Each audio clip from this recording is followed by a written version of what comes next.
hello, bonjour, namaste, ni hao, and ohio everybody. What is going on? It is Galeriot here. Welcome back to the YouTube channel once again for another Danmachi Memoria Freese video. And today we are going to be going into the gacha and we're going to be talking about whether or not you should be summoning for the Fragments of an Unforgettable Memory gacha. Of course, this gacha banner is set up for the pre-anniversary campaign featuring a maskless Fianna and a maskless Finn from the 5th anniversary, of course. And they are some very interesting units. So we're going to go over both units. We're going to be going into their kit and we're going to be dissecting how they are as units. And of course, we're going to be talking about the parameters you need to follow in order to summon on this banner. There are some conditions I will be applying on whether or not you should be summoning on this banner, such as iris count and so on and so forth. So take note of that. Be very careful when you're summoning on this banner. We're very close to the anniversary, and as a result, I'm going to be going over all of that in this video. Now, of course, if you guys go on to enjoy this video, please be sure to leave a like down below. Subscribe to the channel for more Danmachi and Danmachi Memoria Freese content, and let me know in the comment section down below, did you guys summon or not? And of course, if you did summon, how did it go? I'm very curious to see what you guys have to say down below in the comment section. Now, of course, if you want to see my own summons, because I've already done my summons, as you can see right here, it doesn't say 4-star guaranteed because I've already done all 10 steps on this banner. That's the reason why my iris count has gone from 17,000 to 13,000. So you can go and check out that video. I've done it in a separate video, so you guys can only see the summons, and this video is just dedicated to going over the parameters as well as how these units will be performing in war games and in PvE content. I'll be giving guys what I think about these units in this video. Now, to start off with, I want to talk about the parameters and the conditions I would say that you guys need to follow when it comes to summoning on this banner. And the first condition is your iris count, I would say. The main thing you want to take a look at is your iris count. If you are under 10,000 iris, I would say don't summon on this banner. It's a very risky decision to summon on this banner. Maybe you can do the first multi in that sort of situation, but I would not say I would not recommend doing any more than that, because the problem is that right now we are getting a lot of iris. That is something I would like to acknowledge, is that Danmemo is giving a lot of iris rewards in this upcoming week and the following weeks leading into the anniversary, right? For example, today we got like 200 iris from the social media campaign, which was fantastic. But like I said, we're getting 7 new episodes per week in this Sword Oratoria new episode, which is obviously fantastic. That's a source of iris. 7 episodes per week. We're getting about 20 to 21 episodes in total, which is brilliant. Along with that, we also have this new tale as well, which will give us some form of iris, right? Of course, we have 7 zone, we have dispatch quests, and then of course we also have our arena stuff. We have war games and Telskura Abyss as well, right? So we have sources of iris coming over the next couple of weeks, right? But if you are under 10,000 iris, you're gonna go down to about 6,500 iris, which means that you're not gonna be in a very good position going into the anniversary, because you'll probably recuperate about, I want to say 2,500 3,000 iris at the very least. Maybe if you include CP iris as well as outfit refinement iris, you might boost that up to about 4,000 iris going into the anniversary. So you'll be able to get back up to around, let's say, 9,000 iris. Let's say you go from 10,000 down to 6,000 and then you get back up to 9,000, right? I wouldn't say that's a very safe entry into the anniversary, I would say, right? That's personally not something I would highly recommend. If you are above, like, say 11,000 12,000, it makes a lot more sense, because you'll go down to about 8,000, which will give you 2 banners at the very least during the anniversary. But then of course over the next 3 weeks we're going to be getting all these events giving back iris as well, so you're gonna get it all back. So I would say that in that regards, I would say it's much more safer to summon on this banner if you are at around 12,000 13,000 iris at the very least. Another condition I would say that is very important to follow is that if you are at a high amount iris and you don't have a Fianna or Finn in your collection, you don't have the original Fianna from the part 1 banner, right? This Fianna right here, and you're looking to get Fianna for your CP list, absolutely go for it. Try one multi, see what you can get, because frankly speaking, I think that's worth it. I think that's absolutely worth it if you are at a high enough iris count and you are trying to get some CP characters in, right, going into the anniversary. It'll help you out tremendously, because in the long run, that CP iris just keeps flowing in. Honestly, it just keeps adding and adding and adding and adding, and it's really, really valuable. So I really wouldn't blame you guys if you guys wanted to go for CP, but that's only after you go for, you know, after you check how much iris you have. If you have like only like say 4,000 iris, it's not really worth it in the short term, to be quite honest, especially with the anniversary being in the short term. That's also another issue. If the anniversary was far away still, right? Sorry about that. My mother dearest called, so I had to attend to that. But as I was saying, if the anniversary was far away,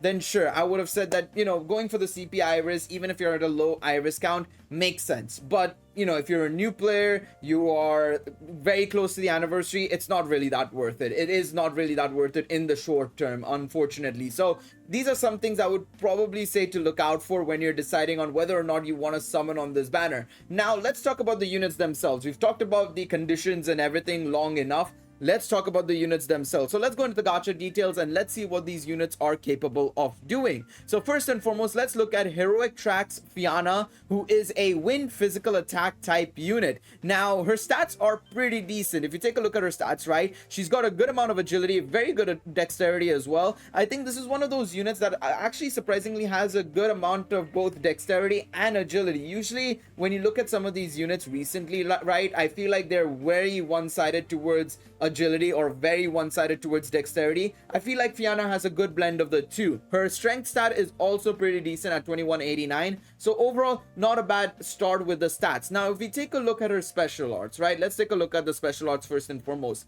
Maj Mel. So the effect is foes ultra wind physical attack with temporary great strength boost and ultra penetration rate and damage received attack type all and single targets plus 50% and self STR 100% for 4 turns, and then 4 additional actions of high wind physical attack with ultra penetration rate and status buff minus 4 turns and status debuff plus 2 turns on foes. Now let's dissect this one by one, right? So the first thing that you are looking at is the Ultra Wind Physical Attack with Temporary Great Strength Boost and Ultra Penetration Rate. I'm not gonna lie, the temporary great strength boost doesn't lend itself really well in PvE contents, in all honesty. It really is an amazing thing, but it'll still do the job. And the reason why I say it'll do the job is because of the rest of the kit. The ultra penetration rate and the ultra wind physical attack are the norm, so I'm not really gonna focus too much on that. But what I want to focus on, like I said, is the other half. The damage received attack type all and single targets plus 50% is fantastic. It is genuinely unbelievably good, and it will lead to a very interesting set of rotations, I would say, when it comes to PvE content like Record Buster. Some of you guys already know that there are some units that are being used in Record Buster. For example, the Wind Eyes from Recollections of the Wind, right? She's used as a sort of sacrificial unit where she does her special arts on turn 3, and then she's basically sent to her grave, basically, by giving her a equipment that reduces her HP drastically, right? I think a very similar thing will happen here, because you're going to want to use this Fianna's ability to increase the damage received by 50% for both AoE and ST target attacks. And especially if you're running, like, say, for example, a light team, right?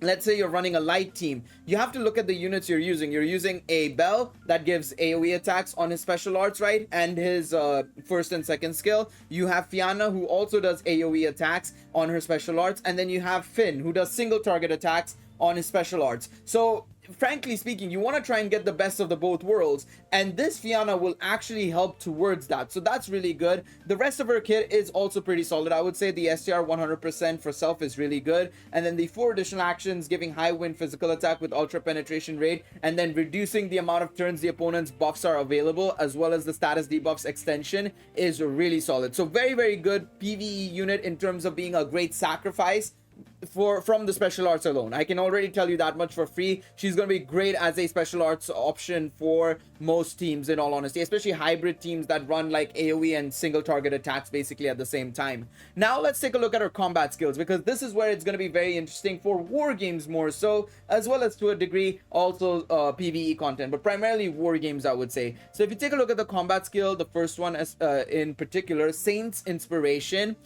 It is a foe's fast, removes damage reduction, attack type all and single target, and dexterity minus 40% for 1 turn, and self damage received, attack type all and single targets minus 60%, STR agility, wind attack damage plus 70% for 6 turns, and 3 additional actions of mid-wind physical attack with ultra penetration rate, and status buff minus 3 turns, and status debuff plus 1 turn on foes. Now, again, let's dissect this, right? So the first part is removing damage reduction and reducing the opponent's dexterity for 1 turn. This is very much an ability that's meant to effectively break down stall. You're using this ability to break down stall drastically effectively, and it's going to work to a degree, but of course you're gonna need to also implement some other opportunities and abilities as well, because of course we also had another damage reduction unit remover recently, right? We had the Thunder Finn from Overture of the Sword and Spear, so a very similar unit in that regards, I suppose, in the first part. The second part is very much her own buffs, basically. She's not buffing the rest of the team,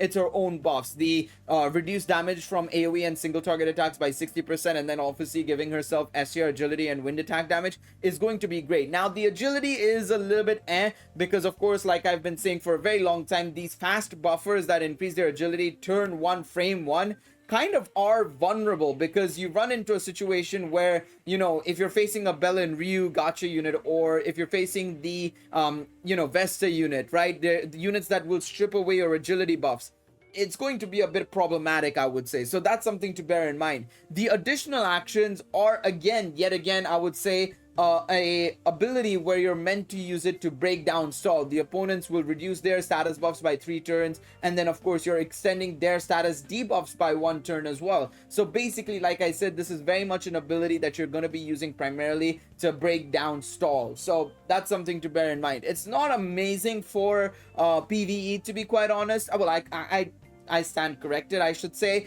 The second half, as well as the additional actions, are good for PvE. The first part, not so much, I would say. Depends on what the content is, and if they introduce, damage reduction in that stage and zone, to be honest. Otherwise, the second half onwards, it's pretty good for this first skill for PvE. So something to bear in mind. Spear of Hope, the second skill. Foes slow super wind physical attack damage plus 30% per each self SR and agility buff skill, which is not improbable to get. You're gonna get up to around 120% damage here with this ability, provided you have the agility buffs on both from both the adventure and assist side of things, as well as the STR buff skills.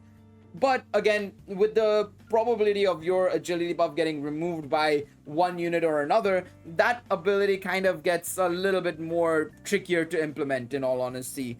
Also ultra and counter rate, so not bad there. And ally status buff plus 3 turns and 10% MP heal. Very solid second half of the skill, and yet again very much a similar ability to Fianna, where she extends the status buffs for your allies and extends the status debuffs on the enemies. This Fianna also reduces the status buffs on enemies as well, so kind of works in, kind of actually takes a lot of the original Fianna and puts it in this kit in a way, basically. A little bit more convoluted, but it's very similar to that Fianna as well, to be honest. Divine Strike is a single target high wind physical attack damage plus 60% per each self STR and agility buff skill, and ultra penetration rate and allies 10% MP heal.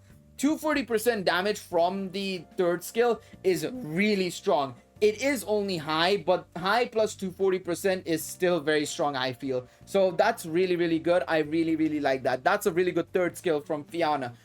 Very interesting unit, I would say Fianna is. Of course, here are her abilities, of course, her passives, basically. Not too shabby, nothing too special to write home about in there, but very solid abilities. I would say Fianna is probably like an A unit, I would say. She's got her places, she will be very solid, but it's going to be a little bit more... it's going to be very specific, I feel, when it comes to placing her in war games teams.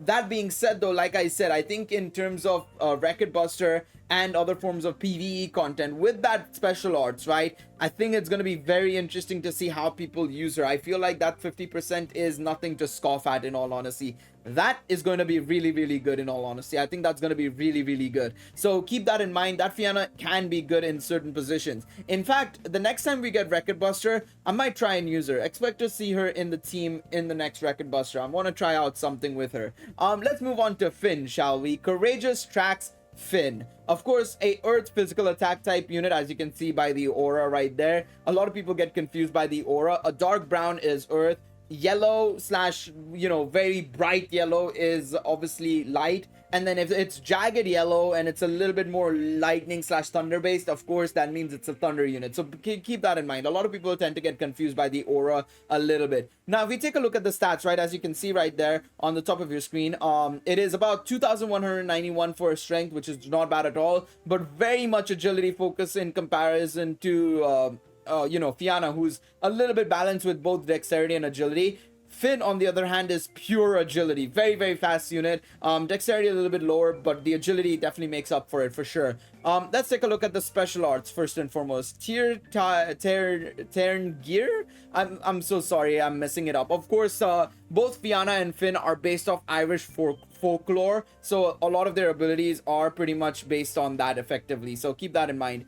Foes Ultra Earth physical attack with temporary great strength boost and Ultra on guard rate and remove status buffs. Very good first half of the skill. Yet again, just like Fianna, a little bit disappointing that he doesn't have a damage modifier on his ability and it's only just temporary great strength boost instead. Kind of a shame there, but the ability to obviously get Ultra on guard rate as well as remove status buffs is very, very solid. He also gives himself STR 100% for 4 turns, very similar to Fianna, and then 60% MP heal and 4 additional actions of high earth physical attack damage plus 60% per each target's agility, P-res reduction skill, and Ultra on guard rate and slow on foes. Really good ability, additional ability. I would say I'd prefer his additional ability a little bit over Fianna's in terms of war games specifically, I would say. That being said though, Fianna, and I guess in PvE, if you're a damage dealer, Fianna is definitely more of a supportive unit when it comes to her special arts. Finn, on the other hand, is just raw power when it comes to his additional attack. In terms of his self buffs, I kind of prefer Fianna's, I'm not gonna lie. The debuff on the damage received, attack type all in single targets is much better than the 60% MP heal on self, I feel.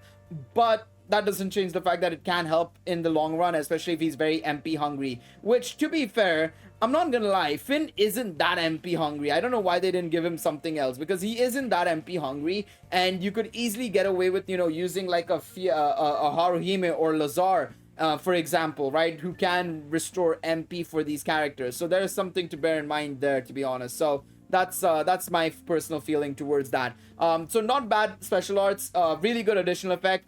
Not so great self buff, but the ability to remove status buffs on foes is very, very solid. So let's take a look at the combat skill. First one specifically. So the first combat skill is Inspired Courage. Allies fast removes STR P-res and M-res debuffs and 40% HP heal, and self STR P-res and M-res 60% and earth attack damage plus 100% for 6 turns, and 3 additional actions of mid-earth physical attack damage plus 40% per each target's agility and P-res reduction skill, and Ultra on guard rate and slow 1 turn on foes.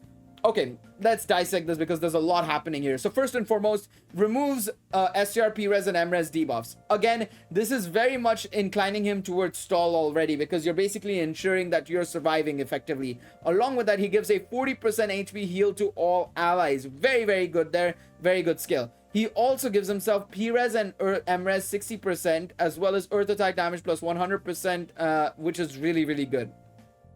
I think overall, this unit is very much meant for stall. I mean, if you look at the first 2 parts, basically, the allies ability and the self ability, it's very much stall related. It's very, very stally. And he's going to go well, extremely well with Otaral, in fact. And especially, I'll add on top of that, he'll go well with Otaral because he also does the ailment as well on his additional action, which is insane. So again, very much leaning towards, working well with Otaral effectively here. His second skill, Spear Traces, is foes fast super earth physical attack with temporary strength boost and ultra on counter rate, and STR magic agility P-res and earth res minus 40% for 5 turns. So this is where a lot of his damage will come through, basically his ability to effectively debuff the enemy's P-res and earth res. But along with that, again, feeding into the whole stall idea, he reduces the opponent's strength and magic by 40% as well on the second skill. So yet again, going towards that stall. In fact, I would say that if you can, probably this Otaral or this unit, Otaral, and maybe like Galmas giving damage reduction, you're gonna have a great rock solid defense, basically, pun intended, by the way, rock, earth, I shouldn't have explained it, but it's a very rock solid defense. Basically, it's a very rock solid defense. You're gonna do really well there, I feel. Maybe some other alternatives like KO surviving units like RD maybe can be chucked in as well. You'll be fine there, to be quite honest. Very good skill. Third skill, Burial Strike, or Burial Strike. I don't know why I struggled with Burial. Is a single target high earth physical attack damage plus 60% per each target's P-res and agility reduction skill, and Ultron God Rate and allies ailment cure. Not bad. I do kind of prefer Fianna's a little bit, because STR agility buff skill is a little bit easier to get compared to trying to inflict the opponent's agility and P-res reduction skill. But still, both are very good abilities. Overall, very solid. Finn's main thing I would like to point out is his protection ability. P-res and M-res 30%. Along with his 60% P-res and M-res he's getting here, that's 90% P-res and M-res. And then on top of that, you can chuck in, of course, the assist buff skill as well. Say it's 15% or 20% P-res M-res. That's 110% nearly P-res and M-res. He's insane. He is very much a stall unit. He's going to be really good. I think a lot of players are going to be going for him, especially if you have a Tarl. I think you kind of have to go for him. You're going to make an insane team there. But overall, I would say that, is this a must summon?